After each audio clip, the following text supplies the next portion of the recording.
काफ़ी बार राजनीति विज्ञान के अंतर्गत जो है प्रमुख जनक या पिता के नाम से जो है क्वेश्चन पूछ लिया जाता है, तो किसके जनक या पिता कौन थे? आइए हम बात करते हैं।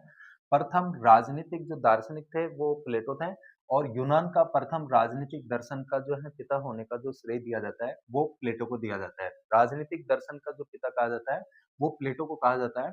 इसके अलावा राजनीति विज्ञान का जनक होने का जो श्रेय दिया जाता है, वो अरस्तू को दिया जाता है। फिर से देखिए राजनीति विज्ञान के जो जनक हैं वो अरस्तू हैं। इसके अलावा आधुनिक राजनीतिक चिंतन के जनक की बात करें, तो आधुनिक राजनीतिक चिंतन का जो जनक था, वो मैकियावेली था। इसके अलावा नैतिक आदर्शवाद का जो जनक कहा जाता है, नैतिक आदर्शवाद के जनक भी जो है प्लेटो थे। इसके अलावा वैज्ञानिक राजनीति का जो जनक कहा जाता है, वो हॉब्स को कहा जाता है। वैज्ञानिक व्यक्तिवाद का जो पिता कहा जाता है, वो हर्बर्ट स्पेंसर को कहा जाता है।